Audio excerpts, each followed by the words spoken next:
वाहिगुरू जी का खालसा वाहिगुरू जी की फतेह। कहंदे जिहदी जवान ते फतेह उहदी मैदान च फतेह। पर मैनू लगदा कि जां तां वीरां दा ध्यान नहीं सी, पर मैं कहना कि जिहड़ी फतेह आ गज के बुलाउणी चाहीदी। आपां एक वारी फेर ट्राई करदे आं। वाहिगुरू जी का खालसा वाहिगुरू जी की फतेह। वीर मेरे सारे मेरे नाल सियाणे ने और बहुत वधिया उन्होंने गल्लां आपां नूं दस्सियां ने कि MSP की जिहड़ी लड़ाई है वो कल्ली अपनी लड़ाई नहीं हैगी ते ना ही उहदे नाल आपां वो अचीवमेंट कर सकते हैं जिहड़ी साडे पंजाब नूं चाहीदी आ। मैं एक बेनती करूँगा कि अजकल नौजवान वीर ने जिहड़े उही ये लड़ाइयां लड़ सकते हैं, पर उन्होंने थोड़ी जी इन्नी क बेनती आ कि हुण कोई पुराना समा नहीं कि सानूं किताबां लभणियां पैंदियां है ना, हुण नैट दा समा। ਇਹਦੇ ਤੋਂ ਸਾਨੂੰ थोड़ी जी जानकारी ਲੈਣੀ ਚਾਹੀਦੀ ਆ।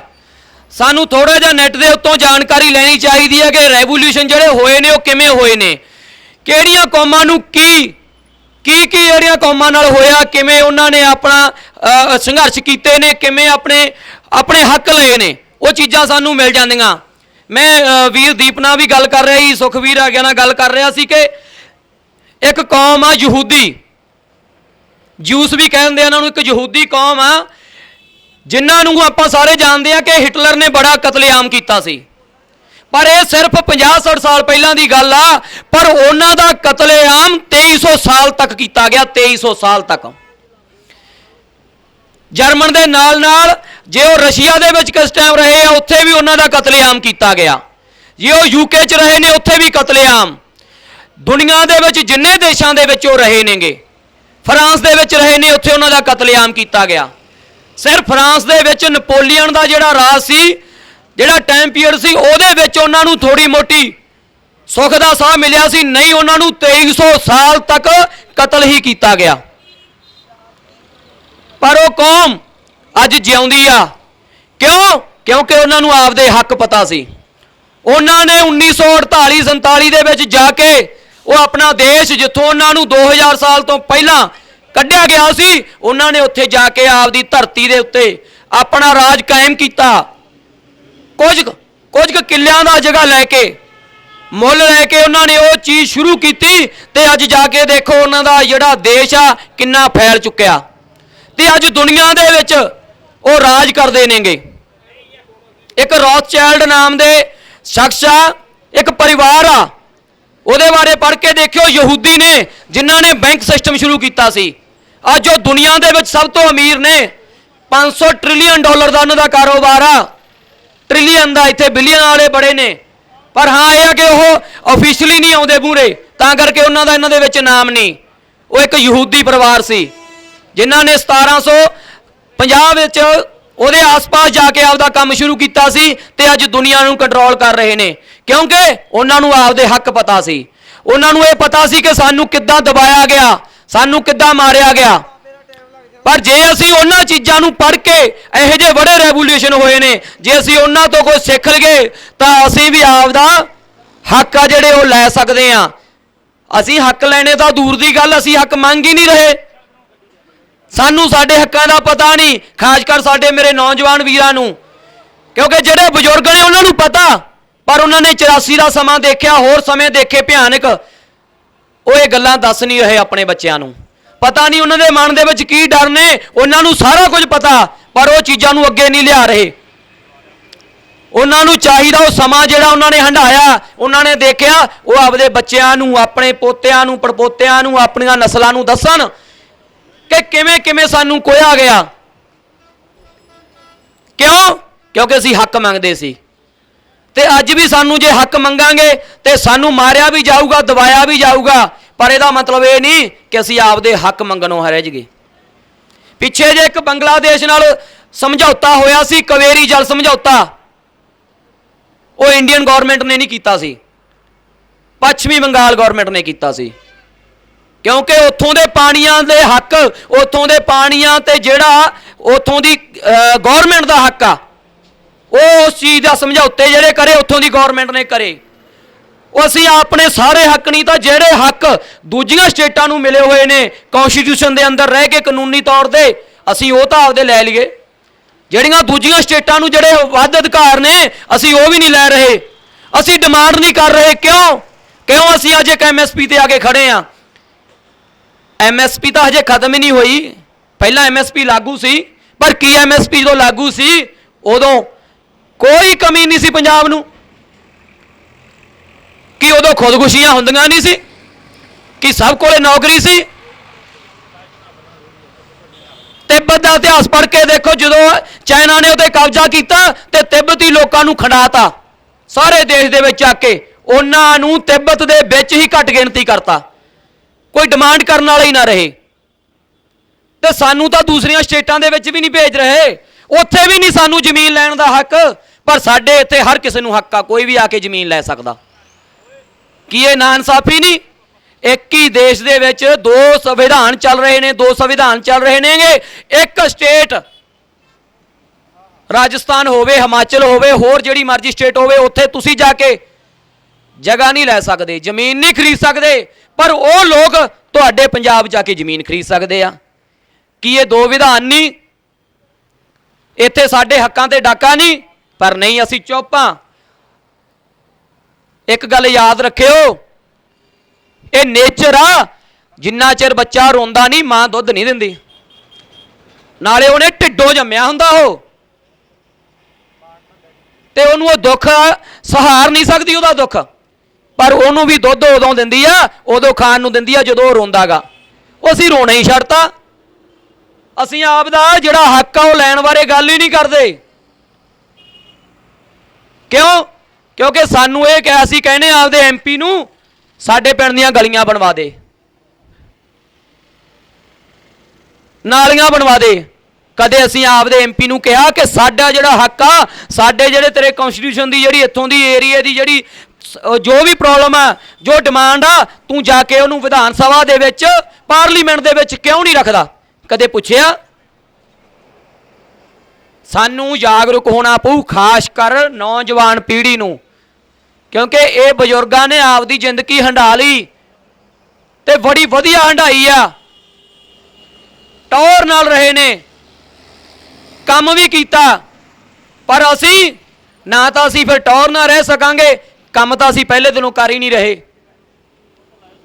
ਯੁਰਤ ਨਾਲ ਨਹੀਂ ਰਹਿ ਸਕਦੇ ਅਸੀਂ, ਜੇ ਅਸੀਂ ਆਪਦੇ ਹੱਕਾਂ ਦੇ ਬਾਬਤ ਸਾਨੂੰ ਕੋਈ ਇਲਮ ਹੀ ਨਾ ਹੋਇਆ, ਸਾਨੂੰ ਆਪਦੇ ਹੱਕਾਂ ਦੀ ਪਤਾ ਹੀ ਨਾ ਹੋਇਆ ਕਿ ਸਾਡੇ ਹੱਕ ਕੀ ਆ, ਅਸੀਂ ਕੋਈ ਡਿਮਾਂਡ ਹੀ ਨਾ ਰੱਖ ਸਕੇ, ਆਪਣਾ ਦੁੱਖ ਹੀ ਨਾ ਦੱਸ ਸਕੇ, ਤੇ ਤੁਹਾਨੂੰ ਲੱਗਦਾ ਕਿ ਅਸੀਂ ਸ਼ਾਨ ਨਾਲ ਜੀਵਾਂਗੇ? ਨਹੀਂ, ਕਿਉਂਕਿ ਜੋ ਅੱਜ ਸਾਨੂੰ ਜ਼ਿੰਦਗੀ ਮਿਲੀ ਹੋਈ ਆ ਨਾ, ਇਹ ਇਹਨਾਂ ਬਜ਼ੁਰਗਾਂ ਦੀ ਬਦੌਲਤ ਨੇ। ਸਾਡੇ ਬਜ਼ੁਰਗਾਂ ਦੀ, ਜਿਨ੍ਹਾਂ ਨੇ ਕੁਰਬਾਨੀਆਂ ਵੀ ਕੀਤੀਆਂ, ਮਿਹਨਤਾਂ ਵੀ ਕੀਤੀਆਂ, ਇਸ ਮਿੱਟੀ ਨੂੰ ਜਿੱਥੇ ਕੰਕੜ ਸੀ ਉਹਦੇ ਚੋਂ ਸਿਉਣਾ ਉਗਾਇਆ ਇਹਨਾਂ ਨੇ, ਸਾਨੂੰ ਵੀ ਇੱਜ਼ਤਦਾਰ ਜ਼ਿੰਦਗੀ ਦਿੱਤੀ ਤੇ ਪੂਰੇ ਦੇਸ਼ ਦਾ ਢਿੱਡ ਵੀ ਭਰਿਆ। ਤੇ ਜੇ ਅੱਜ ਅਸੀਂ ਜਾਗਰੂਕ ਨਾ ਹੋਏ, ਅਸੀਂ ਆਪ ਦਾ ਪਰਿਵਾਰ ਵੀ ਨਹੀਂ ਚਲਾ ਸਕਣਾ, ਦੂਜੇ ਦਾ ਢਿੱਡ ਭਰਨਾ ਤਾਂ ਬਹੁਤ ਵੱਡੀ ਗੱਲ ਆ। ਇਸ ਕਰਕੇ ਵੀਰ ਮੇਰਿਓ, ਕਿਤੇ ਬਾਹਲਾ ਵੱਡਾ ਕੰਮ ਕਰਨ ਦੀ ਲੋੜ ਨਹੀਂ, ਦੂਰ ਜਾਣ ਦੀ ਲੋੜ ਨਹੀਂ, ਤੁਹਾਡੇ ਹੱਥ 'ਚ ਸਾਰਾ ਕੁਝ ਆ। ਅਸੀਂ ਵੈਸੇ ਵੀ ਸਾਰੀ ਦਿਹਾੜੀ ਕੁਝ ਨਾ ਕੁਝ ਤੇ ਦੇਖਦੇ ਆ ਯਾਰ, ਜਿਹੜੇ ਰੈਵੋਲੂਸ਼ਨ ਹੋਏ ਨੇ ਉਹਨਾਂ ਤੇ ਮਾੜੀ ਜੀ ਨਜ਼ਰ ਮਾਰ ਲਿਆ ਕਰਗੇ। ਕਿਊਬਾ ਰੈਵੋਲੂਸ਼ਨ ਹੋਇਆ, ਰਸ਼ੀਆ ਦਾ ਹੋਇਆ, ਚਾਈਨਾ 'ਚ ਹੋਇਆ, ਫਰਾਂਸ 'ਚ ਹੋਇਆ, ਕਿਹੜੇ ਕਿਹੜੇ ਦੇਸ਼ ਦਾ ਨਾਂ ਲਵਾਂ, ਹਰ ਇੱਕ ਜਗ੍ਹਾ ਹੋਇਆ, ਸਿਰਫ ਇੱਕ ਇੰਡੀਆ ਨੂੰ ਛੱਡ ਕੇ। ਜੇ ਅੱਜ ਅਸੀਂ ਆਪਦੇ ਹੱਕਾਂ ਦੀ ਗੱਲ ਨਹੀਂ ਕਰਾਂਗੇ, ਸਾਨੂੰ ਤਾਂ ਐਡੀ ਲੜਾਈ ਲੜਨ ਦੀ ਵੀ ਲੋੜ ਨਹੀਂ, ਕਿਉਂਕਿ ਪਹਿਲਾਂ ਹੀ ਸਾਡੇ ਬਜ਼ੁਰਗਾਂ ਨੇ ਕੁਰਬਾਨੀਆਂ ਕਰਕੇ ਇੱਕ ਸੰਵਿਧਾਨ ਬਣਾਇਆ, ਜਿਹਦੇ ਉੱਪਰ, ਜਿਹਦੇ ਮੁਤਾਬਕ ਅਸੀਂ ਆਪਣੇ ਹੱਕ ਮੰਗ ਵੀ ਸਕਦੇ ਹਾਂ, ਲੈ ਵੀ ਸਕਦੇ ਹਾਂ। ਉਹ ਅਸੀਂ ਵੱਡੀ ਲੜਾਈ ਤਾਂ ਕੀ ਲੜਨੀ ਆ, ਅਸੀਂ ਆਪਦੇ ਸੰਵਿਧਾਨਕ ਹੱਕ ਵੀ ਨਹੀਂ ਮੰਗ ਰਹੇ। ਜੇ ਕੋਈ ਮੰਗਦਾ ਤਾਂ ਉਹਨੂੰ ਚੁੱਪ ਕਰਾਇਆ ਜਾਂਦਾ। ਕੌਣ ਚੁੱਪ ਕਰਾਉਣ ਵਾਲੇ? ਸਾਡੇ ਆਪਣੇ।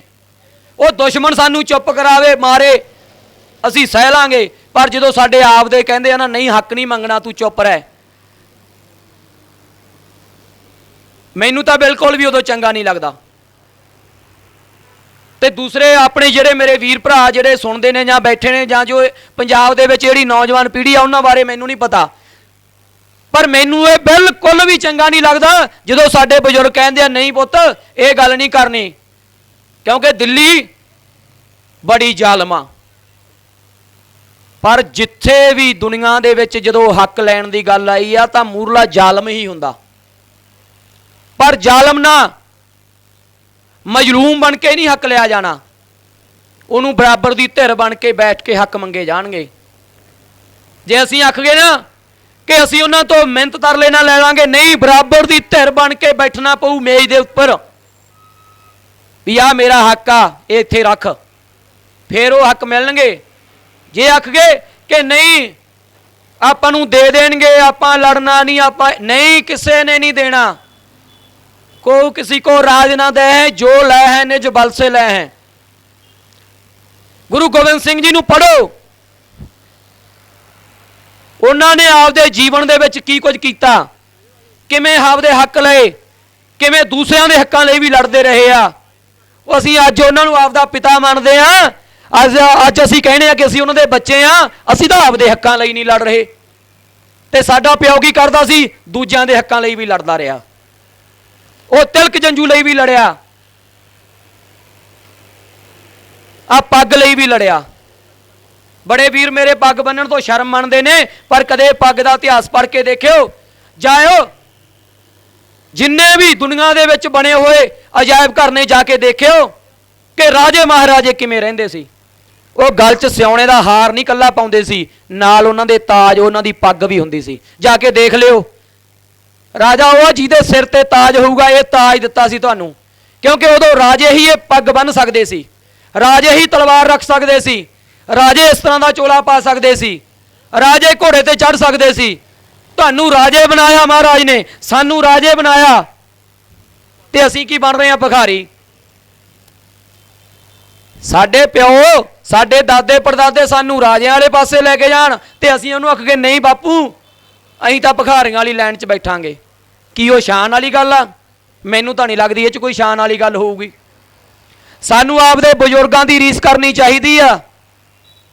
ਇੱਕ ਮੇਰਾ ਵੀਰ ਮੈਨੂੰ ਟੱਕਰਿਆ ਪਿੱਛੇ ਜੇ ਕਈ ਸਾਲਾਂ ਦੀ ਗੱਲ ਆ, ਉਹਦੇ ਨੱਤੀ ਪਾਈ ਹੋਈ। ਮੈਂ ਉਹਨੂੰ ਕਿਹਾ ਯਾਰ ਬਹੁਤ ਸੋਹਣੀ ਨੱਤੀ ਆ। ਮੈਂ ਕਿਹਾ ਇਹ ਤੇਰੇ ਪਿਤਾ ਜੀ ਦੀ ਨਿਸ਼ਾਨੀ ਹੋਣੀ ਆ। ਕਹਿੰਦਾ ਨਹੀਂ। ਮੈਂ ਕਿਹਾ ਦਾਦਾ ਜੀ ਦੀ। ਕਹਿੰਦੇ ਮੈਂ ਫਿਰ ਕੰਜਰਾ ਤੂੰ ਰੀਸ ਕਿਹਦੀ ਕਰ ਰਿਹਾ? ਤੇਰਾ ਪਿਓ ਨਹੀਂ ਪਾਉਂਦਾ ਸੀ, ਤੇਰਾ ਦਾਦਾ ਨਹੀਂ ਪਾਉਂਦਾ ਸੀ, ਫਿਰ ਤੂੰ ਰੀਸ ਕਿਹਦੀ ਕਰਦਾ? ਜੇ ਰੀਸ ਕਰਨੀ ਆਪਦੇ ਪਿਓ ਦਾਦੇ ਦੀ ਕਰ ਲੋ। ਆਪਦੇ ਪਿਓ ਦਾਦੇ ਦਾ ਜੀਵਨ ਦੇਖੋ, ਉਹ ਕਿਵੇਂ ਜੀਵਨ ਜਿਉਂਦੇ ਸੀ। ਆਪ ਵੀ ਰੱਜ ਕੇ ਖਾਂਦੇ ਸੀ, ਦੁਨੀਆ ਨੂੰ ਵੀ ਲੰਗਰ ਲਾ ਕੇ ਖਵਾਉਂਦੇ ਸੀ। ਆਪ ਵੀ ਸ਼ਾਨ ਨਾਲ ਜਿਉਂਦੇ ਸੀ, ਤੇ ਗਰੀਬਾਂ ਨੂੰ ਵੀ ਕਹਿੰਦੇ ਸੀ ਤੂੰ ਸਾਡੇ ਛਤਰ ਛਾਇਆ ਹੇਠ ਰਹਿਣਾ, ਤੈਨੂੰ ਕੋਈ ਉਹ ਇਹ ਨਹੀਂ ਕਹੂਗਾ, ਤੇਰੇ ਨਾਲ ਕੋਈ ਜ਼ਬਰਦਸਤੀ ਨਹੀਂ ਕਰੂਗਾ। ਉਹ ਤੁਹਾਡਾ 40 ਸਾਲ ਦਾ ਰਾਜ ਦੁਨੀਆ ਦੇ 5000 ਸਾਲ ਦੇ ਰਾਜ ਨੂੰ ਕੰਪੈਰੀਜ਼ਨ ਕਰਕੇ ਦੇਖੋ, ਬਰਾਬਰਤਾ ਦੇ ਰੱਖ ਕੇ ਦੇਖੋ। ਦੁਨੀਆ ਦੇ ਵਿੱਚ 5000 ਸਾਲ ਦਾ ਰਾਜ, 5000 ਸਾਲ ਦਾ ਜੀਵਨ, 5000 ਸਾਲ ਦਾ ਜਿਹੜਾ ਟਾਈਮ ਪੀਰੀਅਡ ਰਿਹਾ, ਉਹਦੇ 'ਚ ਦੁਨੀਆ ਦੇ ਵਿੱਚ ਬੈਸਟ ਟਾਈਮ ਪੀਰੀਅਡ, ਬੈਸਟ ਰਾਜ ਰਿਹਾ ਤੁਹਾਡਾ 40 ਸਾਲ ਦਾ। 40 ਸਾਲ ਦਾ ਰਾਜ, ਇੱਕ ਪਾਸੇ 5000 ਸਾਲ ਦਾ ਜੀਵਨ ਇਸ ਦੁਨੀਆ ਦਾ, ਤੁਸੀਂ ਉਹਦੇ ਤੇ 40 ਸਾਲ ਦੇ ਰਾਜ ਦੇ ਵਿੱਚ ਰਾਜੇ ਰਹੇ ਹੋ। ਤੇ ਤੁਹਾਡੇ ਰਾਜ ਦੇ ਵਿੱਚ ਇੱਕ ਇਹੋ ਜਿਹਾ 40 ਸਾਲ ਦਾ ਰਾਜ ਸੀ ਜਿਹਦੇ 'ਚ ਸਾਰੇ ਧਰਮ ਵਧੇ ਫੁੱਲੇ ਆ, ਕਿਸੇ ਧਰਮ ਨਾਲ ਜਾਤੀ ਨਹੀਂ ਹੋਈ। ਇਹ ਤੁਹਾਡਾ ਜੀਵਨ ਸੀ, ਤੁਹਾਡੇ ਵੱਡ ਵਡੇਰਿਆਂ ਦਾ ਜੀਵਨ ਸੀ, ਇਹ ਤੁਹਾਡਾ ਇਤਿਹਾਸ ਸੀ ਤੇ ਹੈ, ਜੇ ਤੁਸੀਂ ਇਹਨੂੰ ਪੜ੍ਹ ਕੇ ਦੇਖੋਗੇ। ਅੱਜ ਅਸੀਂ ਪੜ੍ਹ ਹੀ ਨਹੀਂ ਰਹੇ। ਮੈਂ ਯਹੂਦੀਆਂ ਦੀ ਗੱਲ ਕਰ ਰਿਹਾ ਸੀ, ਉਹਨਾਂ ਨੇ ਇਜ਼ਰਾਈਲ ਲਿਆ। ਕਿਵੇਂ ਲਿਆ? ਜਦੋਂ ਵੀ ਰਾਤ ਨੂੰ ਸੌਂਦੇ ਸੀ ਤੇ ਉਹਨਾਂ ਦੀਆਂ ਔਰਤਾਂ ਕਹਿੰਦੀਆਂ ਸੀ ਪੁੱਤ ਸੌਂ ਜਾ, ਸਾਡੀ ਸਵੇਰ ਸਾਡੇ ਘਰੇ ਹੋਊਗੀ, ਸਾਡੇ ਹੱਕ, ਸਾਨੂੰ ਫਲਾਣੇ ਫਲਾਣੇ ਟਾਈਮ ਤੇ ਮਾਰਿਆ ਗਿਆ। ਉਹਨਾਂ ਦੀਆਂ ਮਾਵਾਂ ਆਪਦੇ ਪੁੱਤਾਂ ਨੂੰ ਦੱਸਦੀਆਂ ਸੀ। ਤੇ ਅੱਜ ਸਾਡੇ ਨੌਜਵਾਨ ਪੀੜ੍ਹੀ ਆ, ਚਾਹੇ ਅੱਜ ਦੇ ਬੱਚੇ ਨੇ, ਉਹਨਾਂ ਨੂੰ ਮੈਨੂੰ ਨਹੀਂ ਪਤਾ ਕਿਸੇ ਮਾਂ ਨੇ ਦੱਸਿਆ ਹੋਊਗਾ, ਤੇ ਜਿਹਨੇ ਦੱਸਿਆ ਉਹਦੇ ਬੱਚੇ ਅੱਜ ਵੀ ਰਾਜਾਂ ਦੀ ਤਰ੍ਹਾਂ ਰਹਿੰਦੇ ਆ। ਤੁਹਾਡਾ ਇਤਿਹਾਸ ਅੰਗਰੇਜ਼ ਪੜ੍ਹ ਲੈਂਦੇ ਆ, ਉਹ ਸਿੱਖ ਸੱਜ ਜਾਂਦੇ ਆ। ਤੁਹਾਡਾ ਇਤਿਹਾਸ ਕਾਲੇ ਪੜ੍ਹ ਲੈਂਦੇ ਆ, ਅਫਰੀਕਨ, ਉਹ ਤੁਹਾਡੇ ਸਿੱਖ ਸੱਜ ਜਾਂਦੇ ਆ। ਜੇ ਚੀਨੇ ਪੜ੍ਹ ਲੈਂਦੇ ਆ, ਉਹ ਸਿੱਖ ਸੱਜ ਜਾਂਦੇ ਆ। ਦੁਨੀਆ ਦਾ ਕੋਈ ਵੀ ਇਨਸਾਨ ਤੁਹਾਡਾ ਇਤਿਹਾਸ ਪੜ੍ਹ ਲੈਂਦਾ ਉਹ ਤੁਹਾਡੇ ਵਰਗਾ ਬਣਨਾ ਲੋਚਦਾ।